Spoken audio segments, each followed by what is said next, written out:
Hey, Coach, I'm so excited that you found us on YouTube.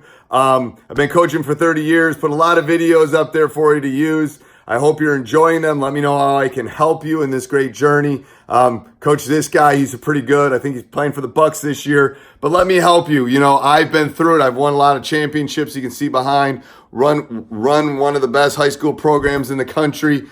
I can help. I've been there. I've coached my son's team, the youth teams. Let me help you through this great journey. Teachhoops.com is the answer. One-on-one calls, office hours, resources, you name it. We got it. We can help you. I have been there. So let me help you through this journey. So go over and check it out. Enjoy the video. All right. Welcome to High School Hoops, episode 53. I'm going to go on record to say that I'm not the sharpest tool in the shed.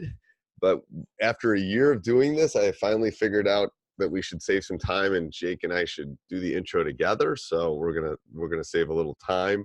But before we get to that, I want to give two big shout outs. One to Dr. Dish, the number one shooting machine. I'm going to tell you a story, Coach. So I'm out. I won't tell which school it was, but I was out at a school out east with my son looking at schools. Yeah. And one of the schools had a Dr. Dish. One had whatever the other one is, Shoot Away or whatever. Shoot Away, yep. Yeah. And so the Dr. Dish coach, I'm talking to him. I go, oh, man, you got a couple of those. Those are really nice. Blah, blah, blah. And he goes, yeah, you know, we had some problems with them. And I'm going, oh, no. It was going to lead into like, oh, they're on my podcasts and stuff. And then he goes, no, but their customer service has been unbelievable. I bought one and then it wasn't working. They sent me another one and they've been so good. And it's like, oh, thank goodness. So it wasn't just me that gets that good customer service. But so go over and mention High School Hoops. You get $300 off your purchase. If you're going to see zone this year, you definitely need that. Absolutely. And then the second bit of advice is go over and check out teachhoops.com for coaches who want to get better. I just got off a call. I just can't imagine a better resource, especially right now. I know all of you are freaking out because the season is, for some of you, like 50 days away. It's a great time to go by. You will not be disappointed. The reason I give a 14-day free trial is I know once you get in there, you're going to love it. And I just put up, so Jake's going to have to go check this out. I just put up a new one, preseason course with all the stuff that we do in our preseason.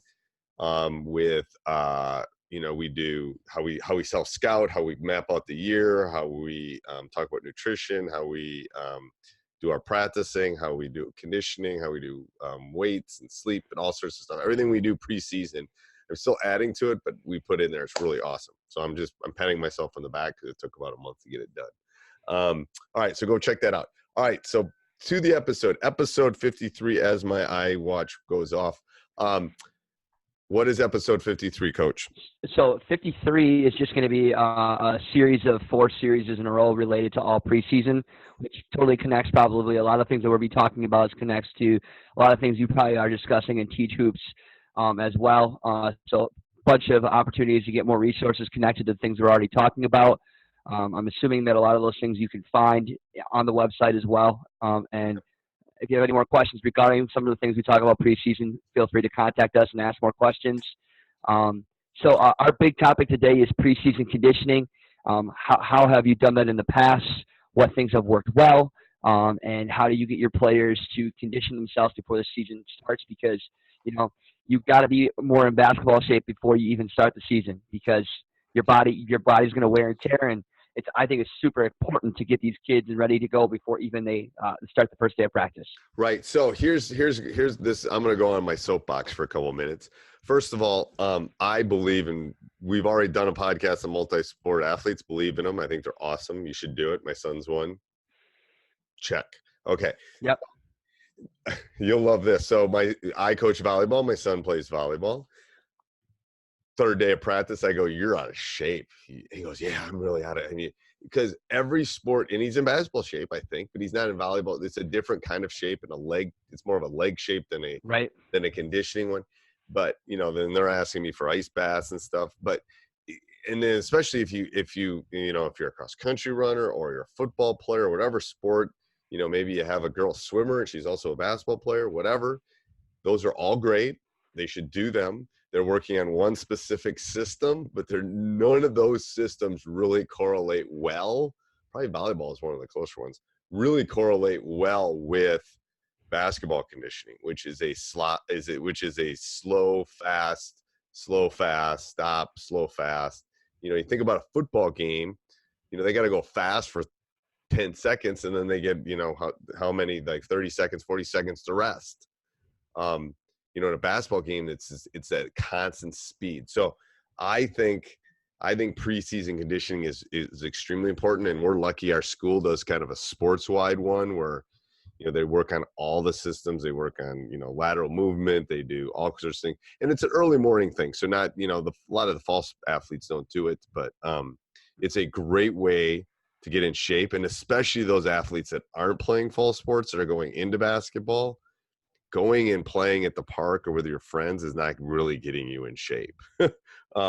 It's getting you kind of in shape, but I don't know if you're necessarily you're going to be that farther along than some of your friends who are playing or running cross country or playing another sport. So if you're a coach or a player, you need to come up with a system and a program to help in the preseason. That's my opinion. If you want to hit the ground running that first day of tryouts, if you don't want the shin splints, if you don't want to be tired in class, if you don't want to be gassed, there's other things that go into that with nutrition, all those kind of things. But you have to be. I mean, the funny thing is, a lot of these guys, if they started playing after the end of July, would be fine. The problem is there's August, September, October before the season starts. So my point when I think about preseason conditioning is just the struggle of time. Once the season starts, we are such in a stress for time within our practice, and then sometimes true conditioning gets out of the way. And then you know what? If your team isn't well conditioned early in the season, or if they are, those are great opportunities to win games early if you are more conditioned than your opponent. Right. But it is something that tends to get kind of sucked out of your practice early on because you feel like you got to get everything in, which, as coaches, you got to make that plan. But I think, conditioning before the season starts allows coaches a little bit more flexibility to do things within their practice to get prepared for their first game of the season.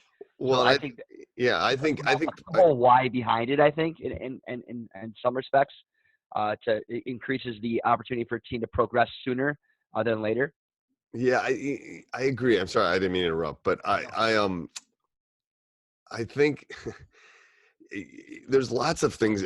That's why we've decided we're going to take a month and do preseason stuff, because I think the key is you kind of have to look at mapping things out. I've been guilty of losing shooting during the season, not spending enough time on shots, and conditioning is the same way. Now, there's going to be coaches that are listening to this that are going to say to themselves, well, we condition within our practice. We're that intense. If you are that intense, bless you. Let's talk. If you can go and do that for 90 minutes, boom, boom, boom, you probably don't need to condition them very much. But you need to get to the point where they can do that. I just don't know. I don't know if that's truly possible. As much as people try to say, like, do everything within our drills, I just think there's sometimes that, true conditioning and true running just needs to happen. Right. I think it's a base. There's some sort of base that needs to be set. And the thing is, I'm working on both types. I'm working on anaerobic and, I'm working on all of them. I'm working, can they run distance? Do you run a mile whenever you play a basketball game? Never. But you might run a mile total. Right. So, it is about short spurts. It's about quick recovery time. It's about all those things. But how you get them ready for that I think it will put you, as a coach that's listening to this, I think it will put you ahead of opponents early. By January, we're probably all the same unless your team gets the flu or something, or, you have to reset, or everybody gets a cold or something like that. But I think preseason, you can definitely, systems and programs can get a jump on other programs if they're in shape, in my opinion. I love that. Go ahead. I think your opinion is great. I think what it really comes down to, and I see a lot of high schools and the high schools I've worked at before, is that it seems like athletic programs within a high school work in isolation. I think that it's much better for your high school to work in with togetherness and say, all right, so if I'm a fall sport athlete coach, maybe I support winter conditioning, or if I'm a spring coach, maybe the winter coaches support conditioning and do that, because I don't know how every state is within contact, but if you could get other coaches to support the other athletes conditioning, it would makes a huge growth for all of the sports. I just feel often that teams are constantly working in isolation when we should all be working together. Well, it's no different. It's an extension of the weight room. It's Right. it's an extension of. So what I think it does is it brings the team together before the teams act. I mean, there's kids that are conditioning that probably won't make teams. I don't know. I mean, but It happens. it happens. It's no different than kids lifting weights maybe and don't make the football team. But I think the conditioning thing can build camaraderie. I think you're right, within a school, but also within the team. And depending on where you're listening, as people listen all over the world, maybe your association doesn't allow that sort of thing. The kids can do it. No one can tell the bunch of kids that they can't get together and run a hill out in the back of the school. So it can always be kid driven. Like, the kids want to do it, and you give them a little direction, they can maybe do you that. think outside the box. Yeah.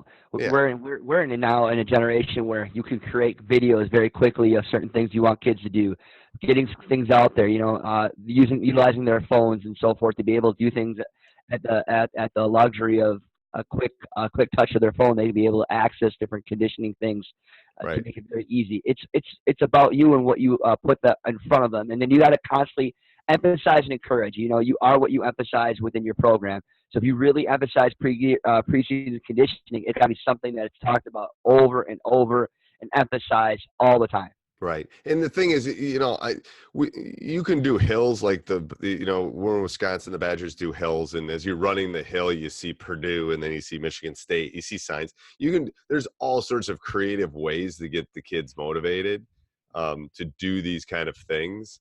Again, if nothing else, it's a lifelong fitness thing for them. You're teaching them how to get in shape and to, do things together and do it as a group. And, those are all successful things in my opinion. But all right, anything else on preseason conditioning?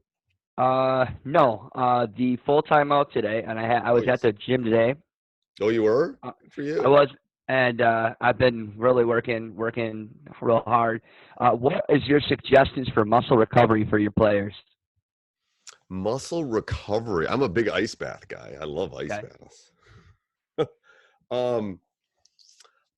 That's a great question. I'm not sure if I have a specific thing for muscle recovery.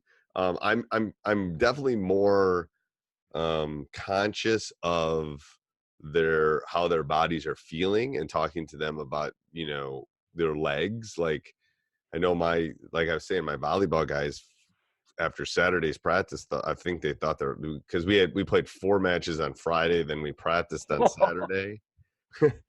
Yeah. So I got them up. They were in the gym by 10 the next day, and we didn't get out of there until probably 9 or 10 the night before, and their legs were gone. So, I'm also talking to them. It was more of a defensive practice. We weren't doing as much jumping. It was more passing. So I think, as I've gotten older, that's kind of, I'm trying to read their bodies a little bit. In my 20s and 30s, I probably said, "Oh, we're going to have a full practice, 3 hours." Oh, it's like, I'm trying to read them. So my muscle recovery, that's probably the best, because I know they're teenage boys and they're eating like crap for the most part and not getting enough sleep because school hasn't started yet. And, but what do you do? I am going to say that my new love for muscle recovery is yoga. Ooh, I like that. There's about a couple basketball DVDs out there for yoga. I started doing yoga the last couple months ago, and just my body, my spine, the recovery from working out is fantastic. My last year coaching high school basketball, we did yoga. And then another thing is ending practice with static stretching, which is a very similar correspondence to yoga. And just, it's a great way to talk to your guys as they stretch out each other. Instead of just ending your practice with a breakdown, you end with static stretching, really forcing them to stretch out their muscles, and emphasizing hydration is a great way for recovery. I love that. That's a great idea. I love the static thing too. I love that at the end. Yep. A great way to keep them focused. Right. Okay. And so you're talking and they're stretching. They learn that routine. And then it's a good way to talk to your guys while they're just kind of emphasizing and focusing on stretching their muscles. That's great. All right. Perfect. Till next week, Coach. All right, sounds good. All right, Thanks, bye-bye. Coach. Bye-bye. Hey, Coach, so glad you enjoyed that video. Not that you found us, you already found us. Let me know how I can help. I've won lots of championships, as you can see, won lots of rings. Let me know how I can help you become a better basketball coach. teachhoops.com is one small way. Go over and check it out above and below, and let me know how we can serve you to become a better basketball coach. Enjoy.